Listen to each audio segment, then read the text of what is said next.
My husband laughed and said, "What are you going to do, divorce me?" After I found him with my own sister.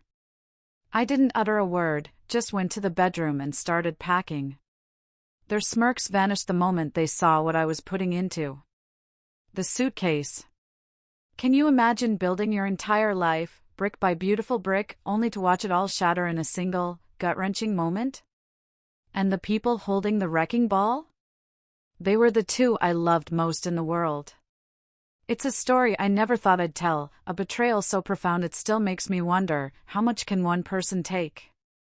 Let me take you back to a day that started so utterly, painfully normal. I remember leaving the office, feeling that familiar satisfaction of a productive week. I'm a partner at an architecture firm I literally helped build from the ground up. And yeah, the hours are brutal, but I love the work. There's this solidity to it, a permanence in creating spaces where people will live their lives. It gave me a feeling of control, like I was the architect of my own life, too. On my way home, I stopped at the fancy grocery store. Fresh pasta, a bottle of Walter's favorite Chianti. He loved it when I made my bolognese from scratch. It was a small thing, but after 25 years of marriage, you learn that love often lives in those tiny gestures. Knowing their favorite wine, making their favorite meal just because. Our house. That was my sanctuary. A beautiful 2-story colonial I designed myself years ago, nestled in a quiet, leafy suburb. Every detail, from the reclaimed oak floors to the Carrara marble in the kitchen, was something I'd chosen with care. It was more than a house. It was a testament to the life I thought I had built. Solid. Permanent. When I got home, Walter was already there, in the living room, supposedly reading the paper. But I could see his phone propped up behind it. "Hey, you," I said, dropping my keys and the grocery bags on the hall table. "Smells like you showered." "Long day," he said, folding the paper with a rustle. "Thought I'd wash it off." He came over and gave me a quick, almost perfunctory kiss on the cheek. It was routine. Practiced. The kind of kiss that doesn't mean anything except habit. We made dinner together.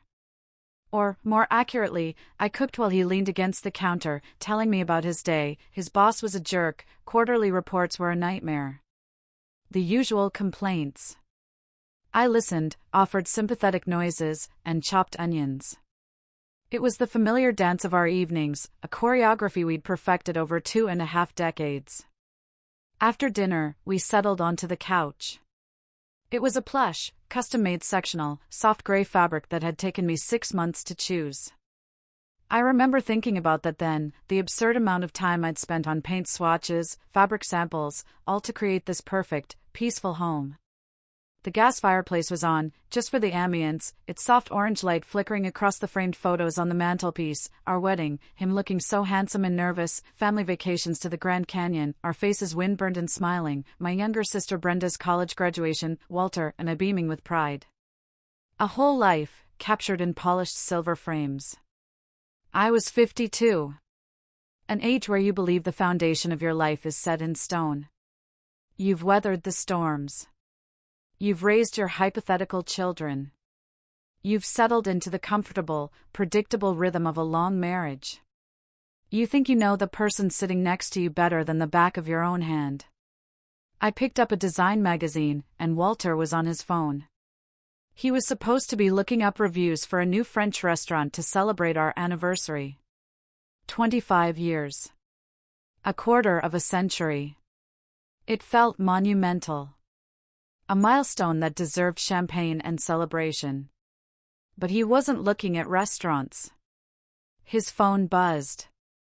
A low, discreet vibration from inside his pocket. He pulled it out, his movements just a little too quick, a little too guarded. He angled the screen away from me.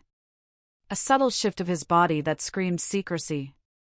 It was a small thing, a tiny crack in the placid surface of our evening. But my architect's eye for detail, for things that are misaligned, caught it immediately.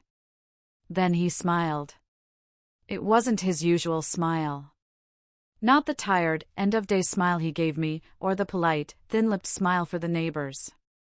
This was a secret smile. A private, lit-from-within smile that made his eyes crinkle at the corners. My breath caught in my throat. It was the one he used to give me when we were first dating. Back when a simple text from me could make him light up across a crowded room. Seeing that smile now, directed at a cold, glowing screen, it felt like a physical blow. A punch to the gut that left me winded. Another buzz. More smiling. He started typing with both thumbs, his brow furrowed in concentration. Completely, utterly absorbed. The world outside of that little rectangle of light, the crackling fire, the soft music playing, his wife of 25 years sitting 3 feet away, it had ceased to exist for him. "Find anything good?" I asked, my voice sounding strained and artificially bright even to my own ears. He jumped, startled, as if he'd forgotten I was even in the room. He quickly locked his phone and set it face down on the cushion between us. "Oh. Yeah. Just an old buddy from college, Mark, sent a funny meme about his kid." Something felt profoundly wrong. A cold knot started to form in my stomach. Walter's college friends were my friends, too. Mark always sent funny things to our old group chat, not to Walter personally in the middle of the night. But I let it go. You don't detonate a 25-year marriage over a text message. You tell yourself you're being paranoid, that it's your own insecurity talking. You tell yourself to trust him. So, I tried. I picked up my magazine, but the elegant blueprints and glossy photos just swam on the page. I couldn't concentrate. All I could see was that smile. That specific, intimate smile that no longer belonged to me. I watched him out of the corner of my eye. This man I had shared a bed with for over 9,000 nights. And for the first time in our life together, he felt like a complete and utter stranger. The silence in the room grew heavy, pregnant with all the things that weren't being said. The peaceful home I had designed to be my sanctuary suddenly felt like a stage set, fragile and fake. And I had the terrifying feeling that the curtain was about to come down. The knot in my stomach didn't go away. It stayed there through the night, a cold, hard lump of dread that made sleep impossible. I lay in our bed, listening to the sound of Walter's even breathing beside me, and felt a chasm opening between us. Every time he shifted in his sleep, I flinched. I replayed the scene on the couch over and over in my head, analyzing every detail, every nuance, trying to convince myself I had imagined it, that I had overreacted. But the image of that smile was burned into my mind. The next day, Friday, I tried to bury myself in work. I went to the office. I sat in meetings about load-bearing walls and zoning variances. I went through the motions of my normal, structured life. But it was like watching a movie of someone else's day. The little voice in the back of my head kept whispering, kept replaying that secret smile.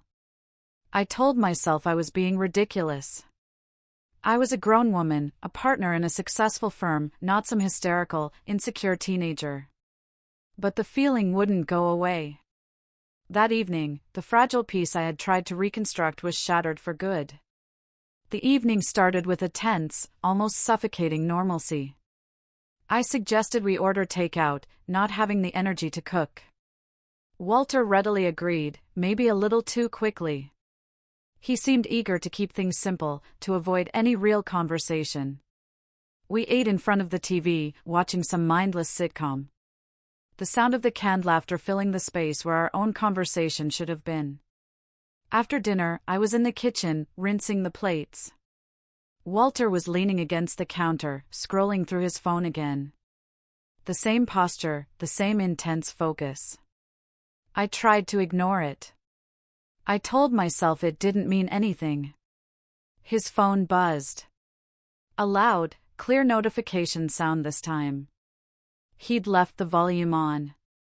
He set it face down on the granite countertop, the screen dark, and said, "I'm going to grab that bottle of red from the pantry, the good stuff." He walked out of the kitchen. And in that moment, the universe, or fate, or whatever you want to call it, gave me a choice. I could respect his privacy. I could turn back to my bubbling sink of soapy water, dry the plates, and live with the gnawing, corrosive uncertainty for the rest of my life. Or I could know. I stood there for a long 10 seconds, my heart hammering against my ribs. I could hear him rustling around in the pantry, humming a little tune. The sound was so normal, so domestic. It made the situation feel even more surreal. "Just turn it over, Audrey," the voice in my head urged. "You have to know." My hand trembled as I reached for the phone. It felt heavy in my hand, like it contained the weight of my entire future. The glass was cool and smooth against my skin. I took a deep, shuddering breath and flipped it over. The screen lit up. And there it was. A notification preview from a text message, clear as day. My brain registered the words before it could process the horror. "Can't stop thinking about last night. You were amazing." For a split second, my mind reeled, trying to make sense of it. An affair? He was having an affair? The pain was sharp, immediate. A white-hot poker to the chest. But it was the name below the message that made the world stop spinning. The name that turned the sharp pain into a soul-crushing implosion that vaporized everything I thought I knew. It wasn't a name I didn't know.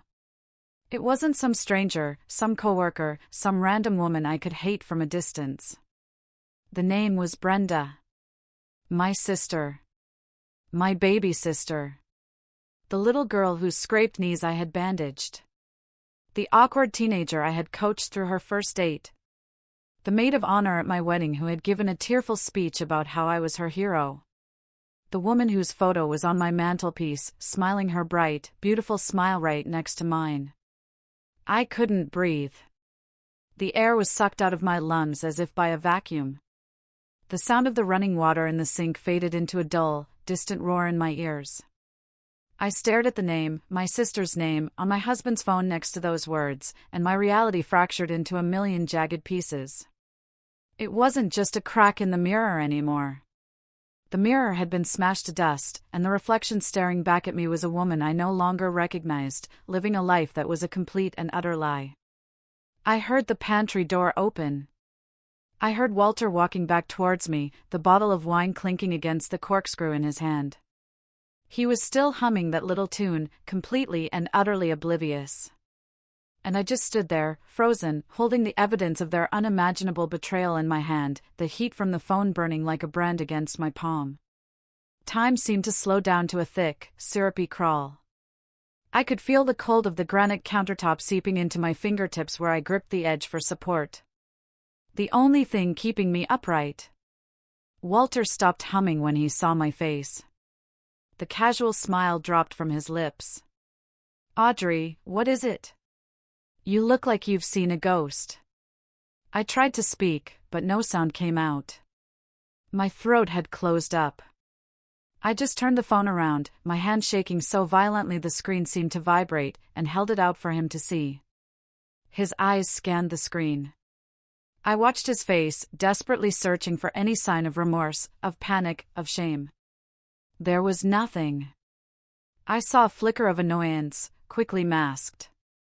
He looked like a teenager who'd been caught breaking curfew, not a man who had just dynamited his 25-year marriage. He let out a long, theatrical sigh. "Look, it's not what you think." The sheer insulting weakness of that cliché. The most pathetic line in the cheater's handbook. It finally broke my paralysis. "Not what I think?" My voice was a choked, ragged whisper I barely recognized as my own. "It says Brenda. My Brenda. And it says, you were amazing last night." Each word was a shard of glass I had to force out of my throat. He had the audacity to look bored. Put upon.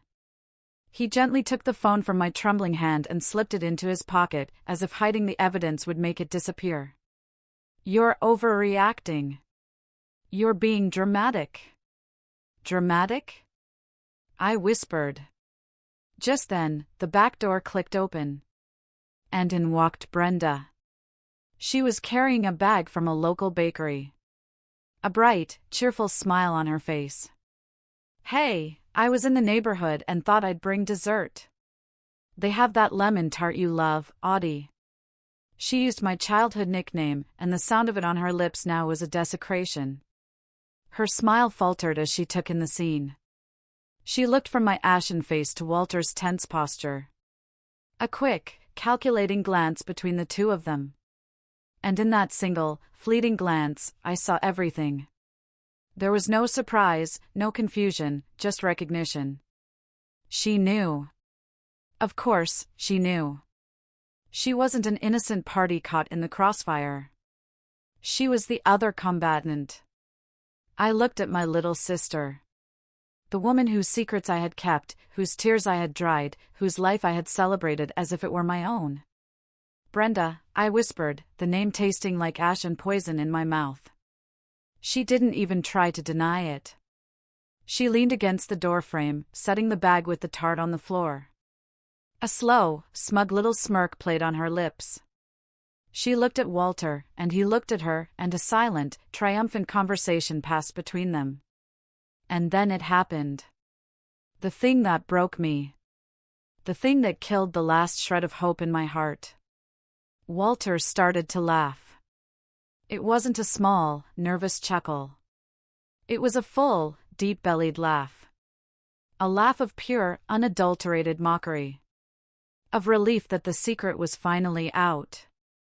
Brenda joined in, a high, tinkling laugh that sounded like breaking glass. They stood there in my kitchen, my husband and my sister, laughing. Laughing at my pain. Laughing at the utter destruction of my world. The sound echoed off my pristine marble countertops, a grotesque symphony of their shared betrayal. The blood drained from my face. I felt a strange, horrifying sense of detachment, as if I were floating near the ceiling, watching this obscene little play unfold below. The woman standing there, her face a mask of silent horror, couldn't possibly be me. Through his laughter, Walter finally managed to speak, wiping a tear of mirth from the corner of his eye. The words he said will be burned into my memory, seared onto my soul until the day I die. "Oh, come on, Audrey," he gasped, still chuckling. "It's not that serious. What are you going to do? Divorce me?" And in that moment, with their cruel laughter ringing in my ears, something inside me didn't just break. It died. The loving wife, the trusting sister, the woman who built her life around these two people, she ceased to exist. She turned to dust and blew away. And in her place, something cold and hard and silent began to form, like a diamond under unimaginable pressure. I didn't scream. I didn't cry. I didn't throw the heavy cast iron skillet at his head, though the image flashed through my mind with vivid clarity. I just stood there, a hollowed-out shell.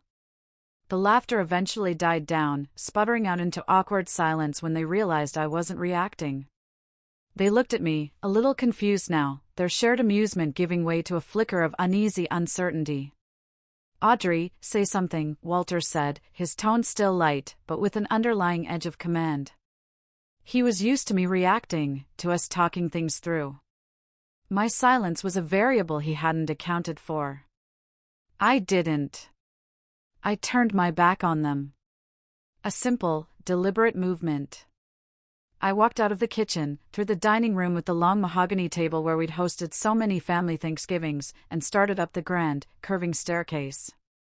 Each step on the plush runner felt heavy, monumental. I could hear them following me, their footsteps hesitant on the hardwood floor below. "Where are you going?" "We're talking about this," Walter called after me, a note of panic creeping into his voice. But we weren't talking. They were laughing. I was done talking. Forever. I walked into our bedroom. Our bedroom. The place that had been my sanctuary. The king-sized bed with the ridiculously high thread count sheets I'd insisted on. The matching walnut nightstands. The life we had built, contained in these four walls. I went straight to the walk-in closet, a space I had designed to be organized and serene. On the top shelf, covered in a canvas dust bag, was a set of expensive, hand-stitched Italian leather luggage. I'd bought it for Walter for our 20th anniversary, for that trip to Italy we'd taken. He'd loved it, bragging about it to anyone who would listen. I pulled down the largest suitcase. It was heavy, beautifully made, a symbol of our shared history, of our travels, of our life together. I laid it on the pristine white duvet of our bed and unzipped it with a firm, decisive pull. They were standing in the doorway now, watching me, their expressions a strange mix of apprehension and lingering arrogance. "What are you doing?" Brenda asked, her voice laced with mocking curiosity.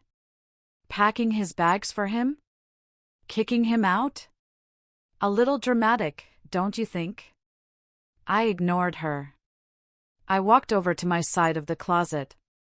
My clothes hung in neat, orderly rows, organized by color and season. My silk blouses, my work suits, the beautiful cocktail dress I wore for date nights that had apparently been a complete and utter lie. With a strange, detached calm, I began to take them off the hangers. One by one, I folded them carefully, my hands moving with an eerie precision, smoothing out the wrinkles, and placed them inside the suitcase. His suitcase. The dress I wore to my father's funeral. The sweater he gave me for Christmas 5 years ago. Each item was a memory. A piece of our shared story. And I was packing it all away. The silence in the room stretched, thick and suffocating. The only sound was the soft rustle of fabric, the quiet click of hangers. Their amusement was rapidly fading, replaced by a dawning, horrified understanding. Brenda was the first to finally process what she was seeing. Her voice was a sharp, disbelieving hiss. "Wait, are you packing your clothes in his suitcase?" I continued to pack. My favorite cashmere sweater. My comfortable jeans. My workout clothes. Everything went in. I was a machine, methodical and silent. The cold, hard diamond of resolve inside me was in control now. It was directing my hands, my feet, my every move. They had wanted to see what I would do. I was going to show them. And I wasn't going to say a single, solitary word while I did it. Their panic was now palpable, a frantic energy radiating from the doorway. "Audrey, stop this. This is childish. This isn't funny," Walter said, his voice taking on a sharper, more commanding edge. The laughter was a distant memory, replaced by the nervous bluster of a man who was realizing, far too late, that he had fundamentally miscalculated. He had assumed tears, arguments, maybe a plate thrown against a wall. He had not anticipated this cold, silent, methodical dismantling of their life. I ignored him. After packing my essential clothes, I walked into the expansive master bathroom. I grabbed my toiletries from the marble vanity, my expensive face cream that he always complained about the cost of, my Chanel perfume he'd bought me for my 50th birthday, my electric toothbrush. Everything went into a travel bag and then into the suitcase. They just stood there watching. Two useless statues of flesh and blood. My silence was a wall of reinforced concrete they couldn't penetrate. I zipped up the large suitcase with a final, satisfying tug and set it on the floor. Then I went back into the closet and pulled down the matching leather carry-on, the beautiful bag we'd used for weekend trips to the wine country. "Hello?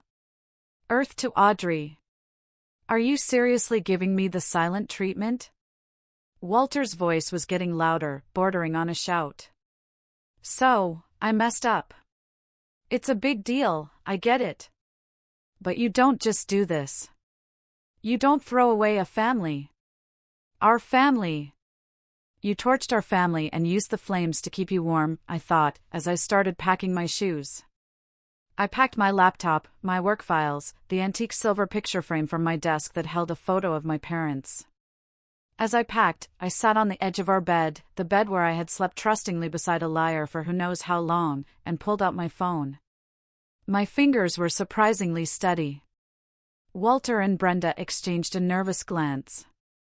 "What are you doing on your phone now?"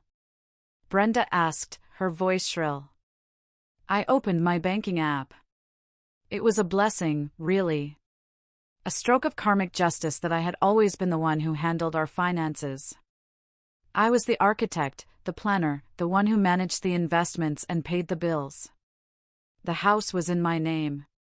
I'd made the down payment with a small inheritance from my grandmother. Most of our assets, the cars, the brokerage account, the emergency fund, were all tied to my accounts, my salary. I scrolled to the list of authorized users on my Amex Platinum card.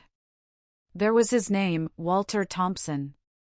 I remember how thrilled he was when I added him. How he'd flashed the heavy metal card at his friends at the golf club. With a simple tap, a confirmation screen popped up. "Are you sure you want to remove this user?" the app asked. I pressed confirm without a second's hesitation. A small, digital guillotine. Next, the car insurance. The policy for the Lexus he drove so proudly, the one he considered his car, was under my name as part of my multi-car discount plan. I found the number in my contacts and called, putting the phone on speaker. The cheerful, tinny hold music, a generic smooth jazz tune, filled the tense silence of the room. Walter stared at the phone on my lap, his face pale and slack-jawed. "Thank you for calling Allstate. This is Maria. How can I help you?" "Hello, Maria," I said, my voice even in calm, a stranger's voice. "I'd like to make a change to my policy. My policy number is..." I gave her the details, the Lexus and the primary driver to be removed. Walter Thompson. "Audrey, you can't do that," he sputtered, finally rushing forward. "I need that car for work, for my clients." "Ma'am, the change will be effective immediately," the agent chirped on the other end, oblivious. "The vehicle and driver have been removed. Is there anything else I can help you with today?" "No, thank you, Maria. You've been very helpful," I said, and hung up. I looked up at him. His face was a mask of disbelief and impotent fury. You canceled my insurance." I didn't answer. I just went back to my phone, opened the app for our mobile carrier, and with a few more taps, began the process of removing his line from my family plan. His phone would be disconnected by the next billing cycle. One by one, I was cutting the cords that tied him to my life, and more importantly, to my finances. I changed the password to our Amazon Prime account. I changed the password to Netflix. I logged into the smart home app and revoked his access to the security system. Small, digital acts of eviction. And with each tap, I felt a piece of my power returning. The look on their faces was a grotesque mixture of panic and sputtering indignation. Brenda, who had been silently observing with a look of smug superiority, now looked genuinely frightened. The foundation of the comfortable, subsidized life she was trying to insert herself into was being demolished before her very eyes. "This is insane," Walter stammered, running a hand through his thinning hair. "You're throwing away 25 years of marriage over a few stupid texts." "A few stupid texts?" My voice was dangerously low, a growl that came from the depths of my shattered soul. It was the first time I'd spoken directly to him in what felt like an eternity. The cold diamond of resolve inside me was now heating up, turning into a white-hot, focused rage. I held out my hand. "Give me your phone." "What?" "No," he said, clutching it protectively to his chest, like a child with a toy. "Walter," I said, my voice leaving no room for argument or negotiation. "You can give it to me now, or I will consider that a full and complete confession, and my lawyer will subpoena it in the divorce proceedings. And trust me, it will look much, much worse for you then. Your choice." I knew using those words would get his attention. It did. He hesitated, his jaw tight with fury, then practically threw the phone at me. It landed softly on the duvet. I picked it up. I unlocked it. The passcode was 121225. The birthday of our first dog, a goofy golden retriever named Sadie, who had died 10 years ago. He hadn't even bothered to change it. The intimacy of that knowledge, the shared secret of that number, now felt like a violation. I opened his messages with Brenda. It wasn't just a few texts. It was a novel. An epic of deceit. It went back months. I scrolled and scrolled, my heart turning to a block of ice in my chest. The sheer volume of their communication was staggering. Good morning texts. Good night texts. Flirtatious banter during the workday. Then there were the pictures. Pictures of my sister in lingerie I had never seen. Posing suggestively in what looked like a hotel room. Pictures that made me physically ill. There were inside jokes. Cruel nicknames for me. Vile comments about my work, my friends, my body. They had built a whole secret world. And the foundation of that world was their shared contempt for me. Then I found it. The thread from last month. Walter had told me he was going on a business trip, a sales conference in Florida. I had helped him pack. I had driven him to the airport at 5 a.m. I had texted him every night, telling him I missed him. It was all a lie. The messages laid it out in sickening, pornographic detail. It was a romantic getaway with Brenda. She had flown down to meet him. They'd stayed at the St. Regis, a 5-star luxury beach resort. And the worst part, the final soul-crushing blow? I found the email confirmation he had forwarded to her, the one with the final bill. It had been paid for with my American Express card, the one I had just cancelled. The trip had cost over $8,000. My hands were shaking now, not from weakness, but from pure, unadulterated fury. I looked up from the screen, my eyes locking onto theirs. They both looked away, unable to meet my gaze. I decided to read one of the messages out loud, my voice dripping with venom. Brenda, does she suspect anything? Worried she'll check the credit card statement? I paused, letting the words hang in the air like toxic smoke. Walter, not a clue. She's too busy managing her little empire to notice me. Besides, she thinks my promotion is coming through, so she won't question any expenses right now. She's predictable. My little empire. The business I had built from the ground up with sleepless nights and weekends sacrificed at the altar of its success. The business that paid for this house, for his Lexus, for his golf club membership, for their secret, sordid vacation. The rage was so intense I felt like I might actually combust.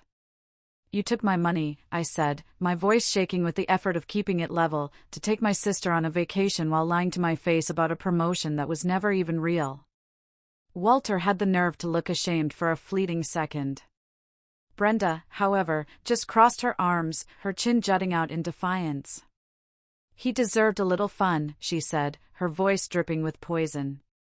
You've been so wrapped up in your work for years. You barely pay attention to him anyway. What did you expect? That was it. The final, unforgivable betrayal. Not just the affair. Not just the theft. But the justification. The blame. In their twisted, selfish minds, this was somehow my fault. The last vestiges of love, of history, of family connection I had for either of them evaporated in that moment, replaced by nothing but a vast, empty expanse of contempt. I felt a strange, chilling clarity. The path forward, which had been a chaotic mess of pain and confusion moments before, was now illuminated by the harsh, bright fire of my anger. There was nothing left to salvage here. Nothing left to say to these two monstrously selfish people. I closed his phone and tossed it onto the bed. Then I pulled out my own phone again, for the last time in this house. My fingers flew across the screen, my movements efficient and precise. What now? Walter asked, his voice wary, like he was speaking to a wild animal he wasn't sure would attack. Who are you calling now? My mother. I didn't answer him. I dialed my best friend, Janice. We've been friends since college. Had seen each other through everything. She picked up on the second ring. Hey Audrey, what's up? Her cheerful, familiar voice came through the speaker, a lifeline from the sane world. "Janice," I said, and my voice finally broke, just for a second. A single crack in the icy facade. "Can I come and stay with you for a few days? I need to get out of here." The cheerfulness vanished from her voice, replaced by immediate, urgent concern. "Oh my God, of course. What happened? Are you okay? Where are you?" "I'm at home," I said, looking directly at Walter as the words came out of my mouth. "Walter's been cheating on me, with Brenda." There was a stunned, horrified silence on the other end of the line. Then a string of curses that made me almost smile. "That absolute bastard. That snake. Of course you can stay. Don't even ask. I'm on my way to get you right now." "No," I said quickly. "Don't come here. I don't want you in this house with them. I'm leaving now. I'll take an Uber." Okay, honey. The spare room is always ready for you. You know that. The door will be unlocked. Just get here safely. And Audrey, you call me the second you are in that car." "I will." "Thank you," I whispered, and hung up. Next, I opened the Uber app. I put in Janice's address. The map showed a little car icon just a few blocks away. 5 minutes. The reality of the situation, the finality of it, finally seemed to crash down on them. This wasn't a temporary, dramatic gesture. This wasn't a tantrum. I was leaving. I was really, truly leaving. "Wait, you can't just leave." Brenda cried out, her defiance crumbling into a pathetic, childish whine. "This is your house." "Exactly," I said, my voice cold again. "It is my house. Which is why I'm the one who gets to leave it. You two can stay here for now." Walter moved to block the doorway, planting his feet like a sentry. "Audrey, please. Let's just sit down and talk about this like adults. We can fix this. I know we can. We can go to counseling." "Counseling?" I let out a laugh. A bitter, humorless sound that was more like a bark. "You think a 60-minute session with a therapist can fix this? You think we can talk our way back from this? There is nothing to fix. A marriage, a relationship, those are structures that can be repaired. But this? This is a toxic waste dump, and I am evacuating." My phone buzzed. My Uber was outside. I grabbed the handles of the 2 heavy leather suitcases. They were filled with the curated pieces of the life I thought I had. A life that was now nothing but dead weight. I started rolling them.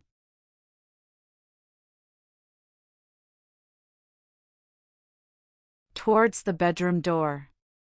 They both rushed forward, trying to stop me. Brenda grabbed at one of the suitcases, fumbling with the zipper. "You're not going anywhere. We need to talk." Walter put his hands on my shoulders, his grip surprisingly strong. "Audrey, please don't do this. Think about what you're throwing away." I stopped. I looked down at his hands on my shoulders, the hands of a stranger. Then I looked up at his face, a face I no longer recognized. Then I glanced over at my sister, who was desperately trying to unpack my shoes as if that would somehow keep me there. I felt a wave of disgust so profound it almost made me gag. I shrugged his hands off me with a force that surprised even myself. I looked at both of them, these 2 people who had been the twin pillars of my universe. Now just pathetic, selfish strangers standing in the wreckage they had created. "You asked me what I was going to do," I said, my voice steady and clear and final. "I'm going to live without either of you." And with that, I rolled my suitcases past them, down the grand staircase, and out the heavy oak front door of my house for the very last time. I didn't look back. I didn't dare. The cool night air hit my face like a slap, shocking me back into my own body. The Uber, a clean black sedan, was waiting at the curb, its engine humming quietly. The driver, a kind-faced man with graying temples and a gentle smile, got out immediately when he saw me struggling with the heavy bags. "Here, ma'am, let me get those for you," he said, his voice soft. He expertly lifted the suitcases and settled them into the trunk. He must have seen the look on my face, the tear tracks on my cheeks, the tremor in my hands, because he didn't ask any questions. He just opened the back door for me and gave me a simple, sympathetic nod. The moment I slid into the back seat and the door clicked shut, the adrenaline that had been coursing through my veins for the past hour vanished as if a switch had been flipped. It left behind a hollow, cavernous emptiness that was almost worse than the rage. The car pulled away from the curb, and I watched my beautiful home, the one with the perfectly manicured lawn and the welcoming gaslights I'd had installed last year, recede into the darkness. My home. My sanctuary. And they were still in it. The thought was a physical violation. Then my phone, which I was still clutching in a white-knuckled grip, started to blow up. First, it was Walter. The screen lit up with his name and photo. A picture of us in Napa, smiling, a lifetime ago. I stared at it, then pressed the red button to decline the call with a vicious jab of my thumb. A second later, a text message appeared, "Audrey, pick up the phone. This is insane. You're behaving like a child." I ignored it. Then Brenda. Her name popped up and a fresh wave of nausea and betrayal rolled over me. I declined her call too. A string of texts followed, one after the other, a rapid-fire assault. "You can't do this to us. This is your family you're walking out on. You are destroying everything with your selfishness." I was destroying everything? The sheer, breathtaking audacity of it all was almost impressive. The phone kept buzzing, vibrating against my leg, a relentless electronic tether to the two people I now despised more than anyone on earth. It felt like they were trying to pull me back, to drag me back into the toxicity and the lies through that little glowing device. Walter called again. This time, a voicemail notification popped up. Then Brenda. Then Walter again.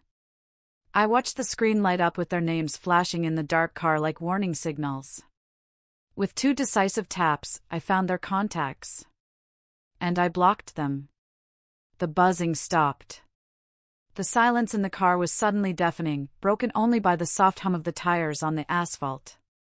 And in that quiet, as the familiar streetlights of my neighborhood blurred past the window, it finally hit me. The full, crushing, tectonic weight of it all. 25 years of marriage. 50 years of sisterhood. Gone. Vaporized in a single night of cruel laughter and breathtaking betrayal. I looked out the window at the blurry lights of other people's homes, other people's normal lives, and realized silent tears were streaming down my face again, the salt from them stinging the raw skin on my cheeks. I wasn't sobbing. It was a quiet, hopeless kind of weeping for a life that was now over, for a future that had been stolen from me. The driver glanced at me in the rearview mirror, his expression full of concern. "Everything all right, ma'am?" he asked softly. I couldn't find my voice to answer, so I just nodded, a pathetic little jerk of my head. Then I whispered, mostly to myself, a promise to the broken woman reflected in the window. "It will be." And in the quiet of that car, with my whole world packed into a suitcase that wasn't even mine, I felt completely and utterly alone. But telling this story, sharing this with you, it makes me feel a little less alone. The first night at Janice's was a blur of shock and exhaustion.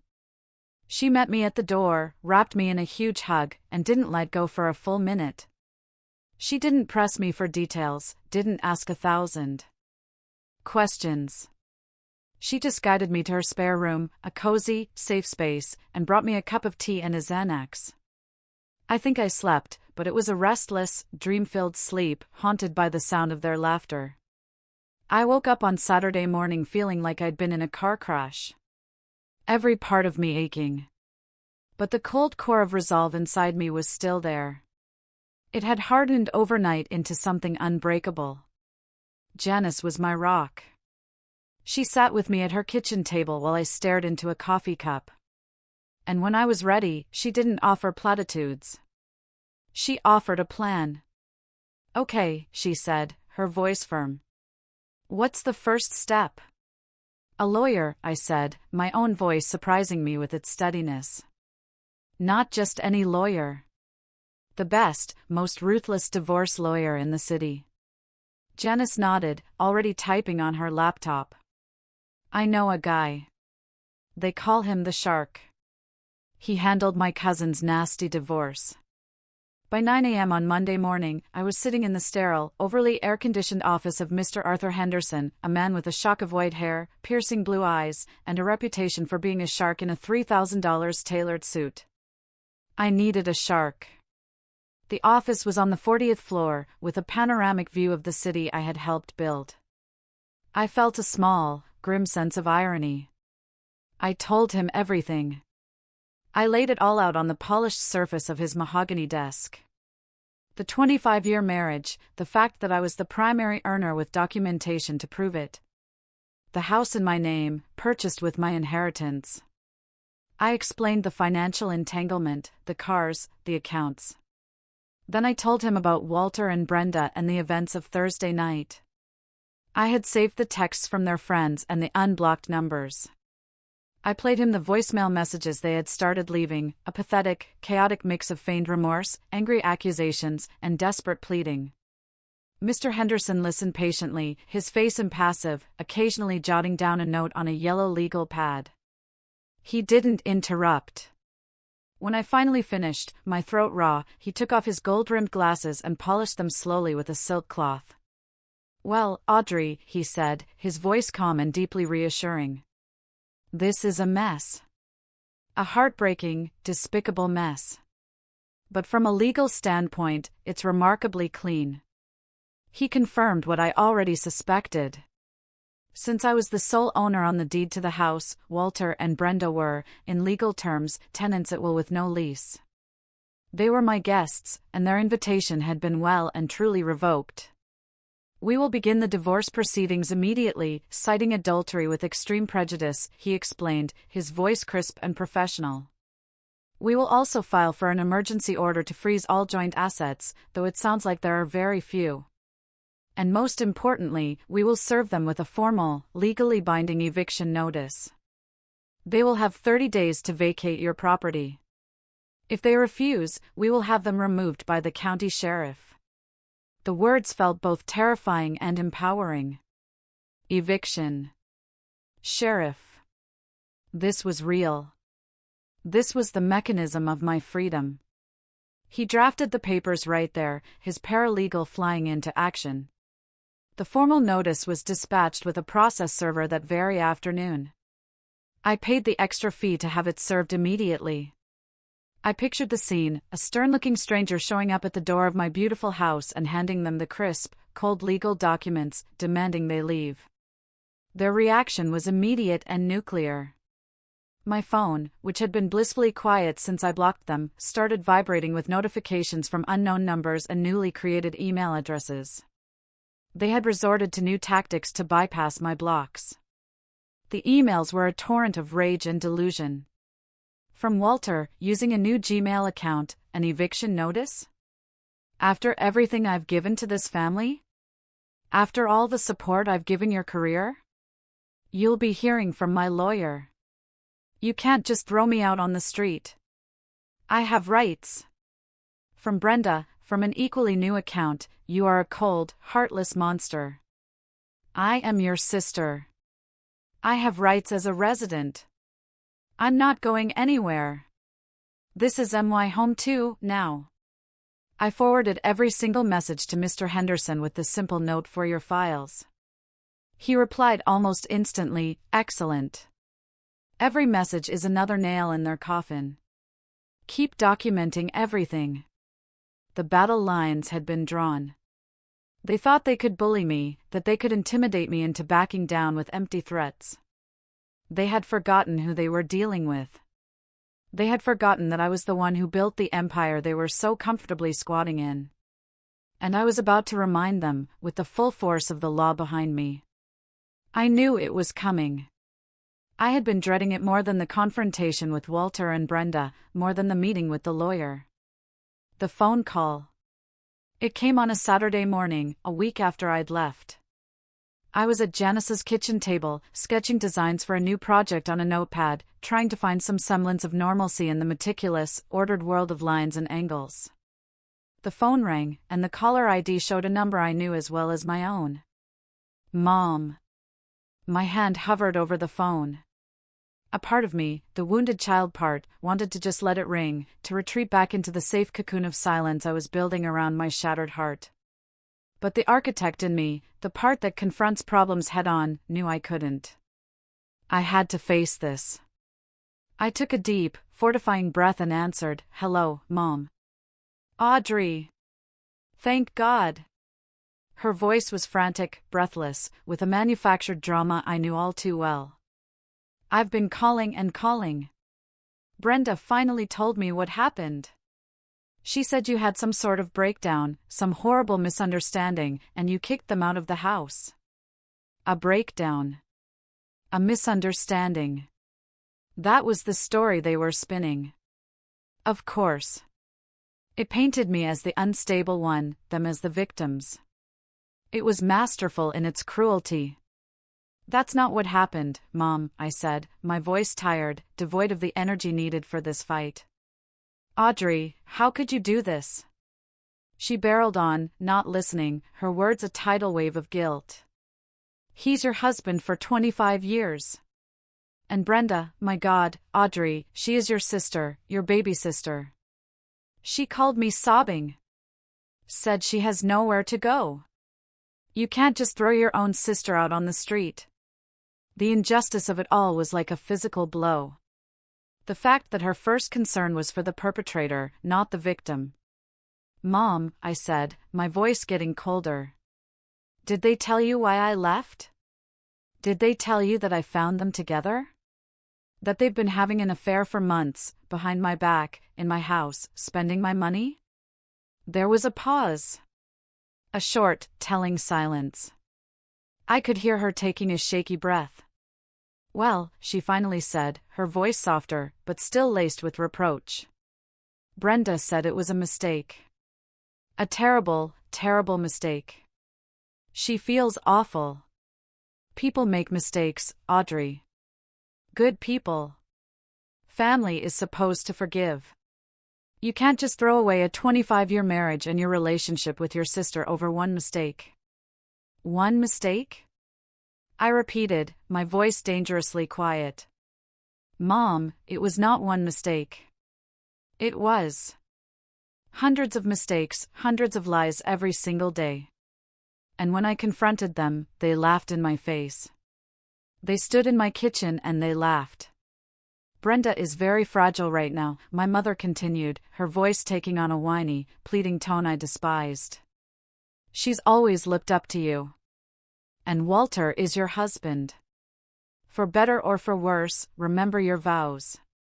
You owe it to your family, to your father's memory, to try and work this out." That was the word that did it. "Oh. I owe them nothing," I said, my voice now like ice. "I have given them everything for years. I paid for Brenda's graduate school application fees. I gave Walter a no-interest loan to start his failed consulting business. I paid for their secret vacation. What I owe is to myself. I owe it to myself to not be a doormat, to not be a fool, and to not allow my home to be a brothel for my husband and my sister. They have 30 days to find a new place to live. That's more generosity than they deserve." I could hear her starting to cry on the other end. The wet, gulping sobs of someone who isn't getting their way. "You're tearing this family apart, Audrey. You're being so selfish." "No, Mom," I said, the last bit of hope I had for her support, for her motherly protection, dying in my heart. "I'm not. They already did that. I'm just cleaning up the mess." I ended the call. I sat there in the silence of Janice's sunny kitchen. The notepad with my beautiful, orderly designs mocking me from the table. I realized with a profound and painful clarity that I hadn't just lost a husband and a sister. In a way, I had lost my mother, too. Her loyalty, I now saw, was not to her children, but to the fragile, idealized image of a perfect family she wanted to project to the world. And I had just smashed that image to pieces. I was truly, completely on my own. The next 2 weeks were a strange, surreal limbo. I lived at Janice's, working remotely and trying to create a new routine. Janice was a saint, giving me space when I needed it and forcing me to eat when I forgot. The days were a blur of legal emails, work calls, and long, aimless walks. The nights were the hardest, filled with a suffocating loneliness. Meanwhile, Walter and Brenda's desperation campaign escalated. Having failed to break me with emotional blackmail from my mother, they resorted to a campaign of petty, infuriating harassment. It started with the finances. I got another fraud alert, this time from my brokerage account. Someone had tried to log in and initiate a wire transfer. The security protocols I had put in place with my financial advisor held, and the attempt was blocked. I knew it was Walter. He was testing the fences, looking for a weak spot. Then came the social media smear campaign. Brenda, who had always been obsessed with her online image, posted a long, rambling, tear-stained story on Facebook. She was clever. She didn't mention the affair, of course. She painted a picture of a concerned, heartbroken sister, worried about her older sibling's sudden and alarming mental instability. She claimed I had become paranoid and delusional, that I was under extreme stress from work, and that I had thrown them out into the cold based on a terrible misunderstanding. She ended the post with a plea for her friends to pray for me and my healing. It was a masterpiece of passive-aggressive victimhood. My phone started buzzing with messages from distant relatives and old family friends, all expressing their concern. "Is everything okay, Audrey? Heard you're going through a tough time. Brenda is so worried about you. I don't usually engage in social media drama. It's undignified. But this was a calculated attack on my sanity and my reputation. It required a response. I didn't write a long post. I didn't get into a war of words. I simply went to her post and left a single public comment, ask her about the business conference at the St. Regis in Florida last month.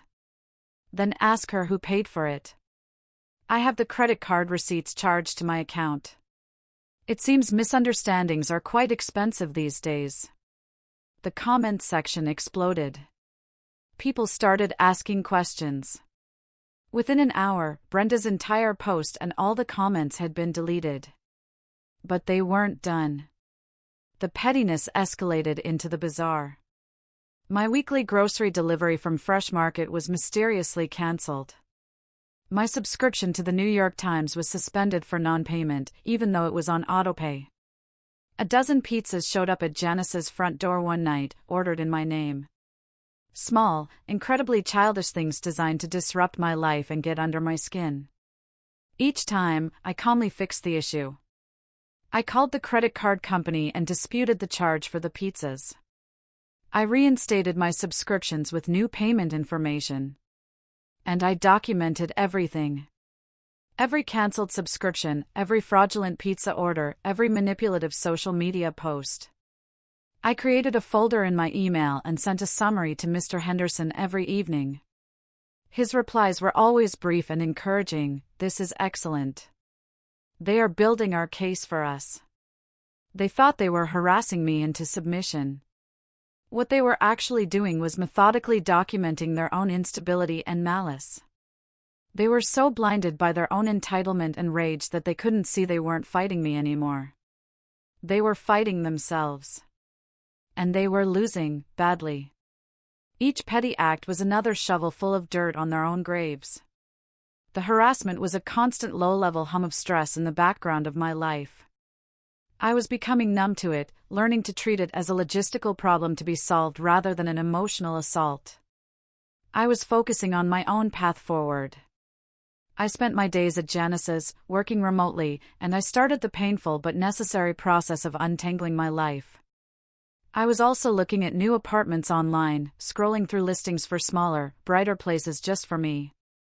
The thought of starting over at 52 was terrifying, but with each passing day, it also felt more and more like a necessary, exhilarating liberation.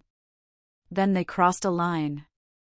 A bright red, irrevocable line from which there was no coming back. It happened on a Tuesday afternoon. I was on a conference call for work when an email popped up on my screen. It was from my primary bank, the one that held my mortgage and my main checking account. The subject line was innocuous, an update on your recent application. I frowned. I hadn't applied for anything. I opened the email. It was a standard automated message. "Congratulations on your new auto loan," it said cheerfully. I stared at the screen, my blood turning to ice water in my veins. The voices on my conference call faded into a distant, meaningless buzz. I hadn't applied for an auto loan. My hands trembling, I clicked the link in the email. It took me to a loan document. There it was, in black and white. An application for a $70,000 loan for a brand new Lexus SUV, the same model Walter had been complaining he wanted for months. It had been submitted online using my full name, my address, my date of birth, and my social security number. And because of my excellent credit score, it had been instantly approved. I felt like I was going to be sick. This wasn't pettiness anymore. This wasn't childish harassment. This was a felony. This was calculated criminal identity theft. They were trying to saddle me with crippling debt, to ruin the financial stability I had worked my entire life to build. I excused myself from the conference call, my voice a strained whisper. I immediately called the bank's fraud department. The woman on the other end, a calm professional named Linda, listened patiently as I frantically explained the situation, my voice shaking with a mixture of rage and fear. "Yes, ma'am, I see the application here," she said after a few moments of typing. "It was submitted this morning from an IP address linked to your home Wi-Fi network in Northwood." Of course it was. They had used my own internet service, the one I paid for, to commit a federal crime against me. The audacity was simply unbelievable. Linda immediately froze the loan and opened a high-priority investigation. But I knew I couldn't stop there. This was no longer just a messy, painful divorce. This had escalated into something far more dangerous. With a heavy heart and a sense of grim finality, I did something I never in my wildest nightmares thought I would do. I picked up the phone and called the police department. I asked to file a formal report for identity theft and attempted grand larceny against my husband, Walter Thompson, and my sister, Brenda Clark. I had to drive to the local precinct. I sat in a sterile, uncomfortable plastic chair under flickering fluorescent lights and recounted the entire sordid story to a tired-looking detective named Miller. I had to give him my social security number, my date of birth, all the intimate details of my life that they had stolen and twisted for their own gain. I showed him the emails, the eviction notice, the loan application. Detective Miller was surprisingly kind, his eyes full of a weary sympathy. "Ma'am," he said when I was done, leaning back in his squeaky chair. "You did the right thing. We see this kind of thing, coercive control, financial abuse, more than you think in contentious separations. They've given us a very clear motive and a digital trail to follow. We'll open an investigation immediately." When I walked out of the police station into the late afternoon sun, I didn't feel triumphant. I just felt empty and incredibly sad. They had been so consumed by their greed and their pathological desire to hurt me that they had been willing to risk their own freedom. They had forced my hand. And now, the consequences would be out of my control. The family drama had now become a police matter. And I knew with a chilling certainty that this was the beginning of the end. The final days leading up to the eviction deadline were filled with a tense, ominous silence. The harassing emails stopped. The unknown numbers stopped calling.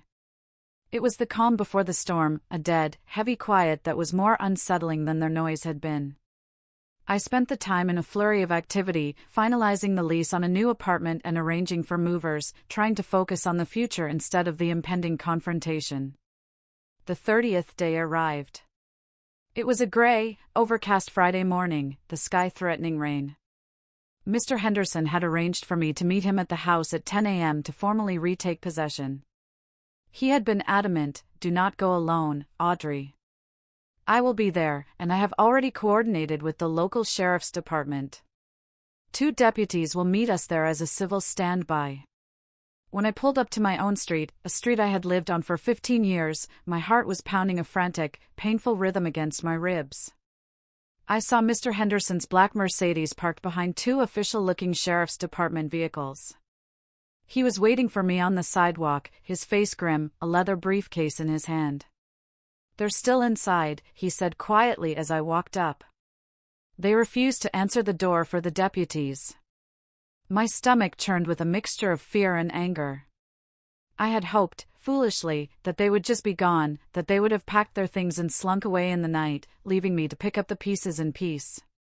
Of course, they wouldn't make it that easy. The 2 sheriff's deputies were professional and firm. They were large men, and their presence was both intimidating and deeply reassuring. The senior deputy knocked on the heavy oak door one last time, his knuckles making a loud, authoritative sound. "Sheriff's Department. Open the door." Silence. "All right," he said, turning to his partner. He used a tool to bypass the lock, and the door swung open with a soft click. "Ma'am, Mr. Henderson, please stay behind us." We stepped inside. The stench hit me first. A vile combination of stale cigarette smoke, rotting garbage, and cheap air freshener. The house, my beautiful, immaculate house, was destroyed. The pristine oak floors were scuffed and stained. Garbage was everywhere. Greasy pizza boxes, empty wine bottles, overflowing trash bags piled in the corners. My beautiful silk curtains had been torn from the rods. The plush gray sectional couch had a long, deliberate slash across the cushions, its white stuffing spilling out like intestines. The framed photos on the mantelpiece had been shattered, the glass crunching under our feet as we walked.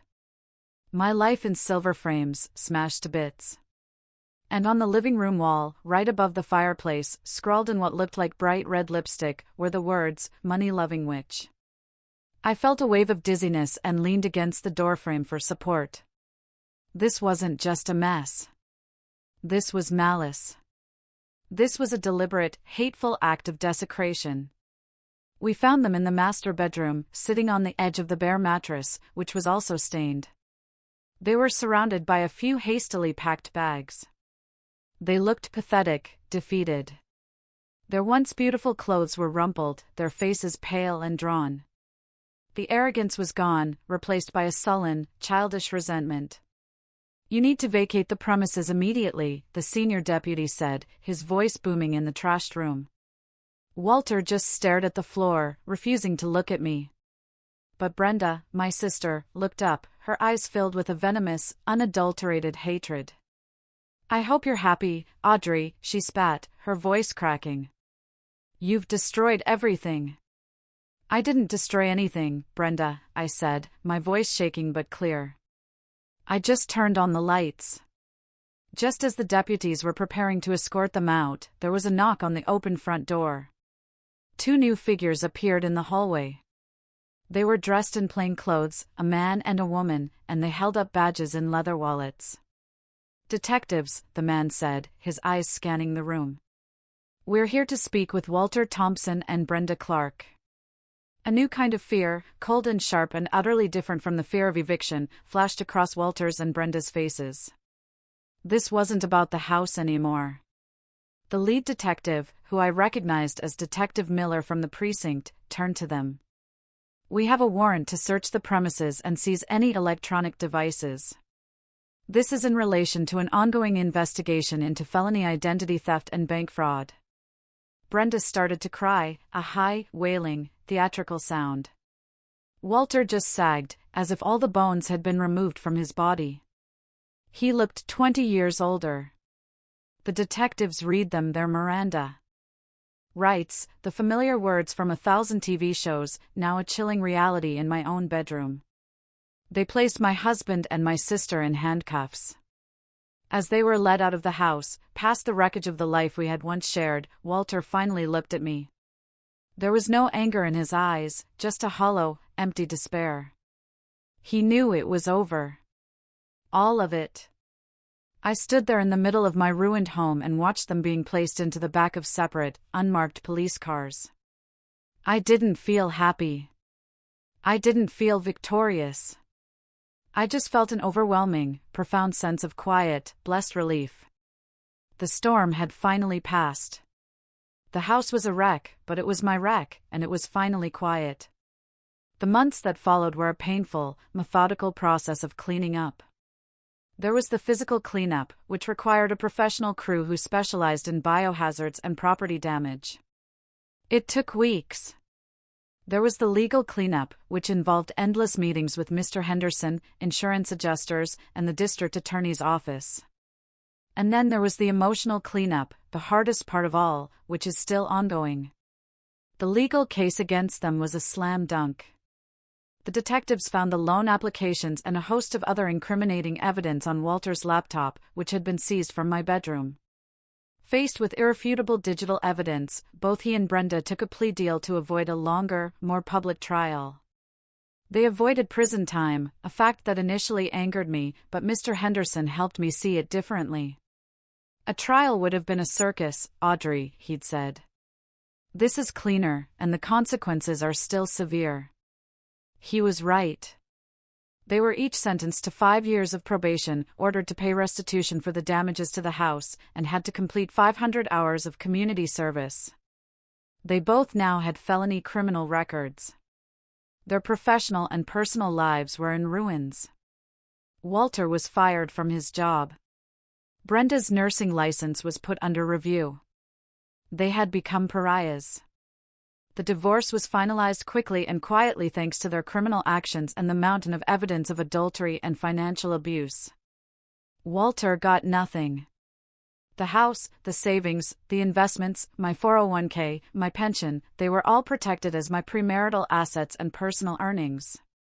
He walked away with his clothes, his debt, and his criminal record. Last I heard from a mutual acquaintance, he was living in a cheap rental apartment across town, working a low-level sales job selling office supplies. Brenda's fate was in some ways even sadder. Our mother, finally forced to confront the ugly, undeniable truth, was devastated. She tried to support Brenda, but their relationship, already strained, fractured under the weight of the shame and disappointment. Brenda lost most of her friends, who were horrified by what she had done. She moved 2 states away to live with an aunt, trying to escape her ruined reputation. We have not spoken a single word since the day she was arrested. Sometimes I wonder if I'll ever hear from her again. As for me, I couldn't bear to stay in that house. I couldn't sleep in that bedroom or cook in that kitchen. It was tainted with too many bad memories, stained by their betrayal. I had the professional crew restore it to its former beauty. Every wall repainted, every floor refinished. And then I put it on the market.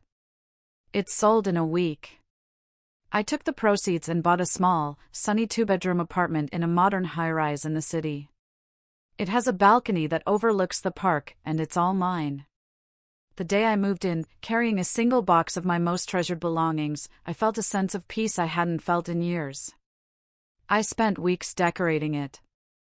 Not with things to impress others, but with things that made me happy. I bought a ridiculously comfortable velvet armchair. I started an indoor herb garden. I enrolled in a pottery class, something I'd always wanted to do. My first few creations were lopsided and ugly.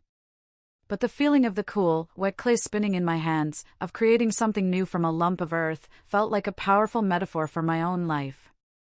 One day, I was cleaning up the last few boxes from the move. And I found them. Tucked away in the back of the storage unit, the expensive Italian leather suitcases I had bought for Walter all those years ago, the ones I had used to pack my things on that terrible night. I stood there for a long time, just looking at them, these symbols of a life and a love that had been a lie. I didn't hesitate. I dragged them down to the building's large dumpster and threw them in, one after the other. They made a satisfying thud as they hit the bottom. The next day, I went out and bought myself a brand new set of luggage. It was lightweight, durable, and a beautiful, vibrant shade of sapphire blue. It was mine. My life is smaller now, and much quieter, but it's real. It's honest. And it's entirely my own. Last week, I booked a trip, a solo trip. 2 weeks on the coast of Spain, something I've always dreamed of. I'm going to eat tapas, drink wine, and sit on the beach and read books. Sometimes, late at night, when the city is quiet, I still hear their laughter. I still remember Walter's smug, taunting question, "What are you going to do? Divorce me?" He thought it was a threat. He thought it was the worst thing that could possibly happen to me. He had no idea it would be the beginning of my salvation. He had no idea that I would do exactly that, and so much more. I would not only divorce him, I would dismantle the life he took for granted. I would hold him and my sister accountable for their crimes. And I would build a new life from the ashes, a life of my own making, one carefully chosen piece at a time. And that's my story. It was the hardest, most painful thing I've ever been through, but I came out the other side. If you've ever felt betrayed, if you've ever been made to feel small or foolish, I hope hearing this lets you know that you are not alone, and that you are so much stronger than you think. What would you have done in my place? Have you ever faced something so utterly devastating that it completely changed your direction in life? Tell me what you think, I really want to know.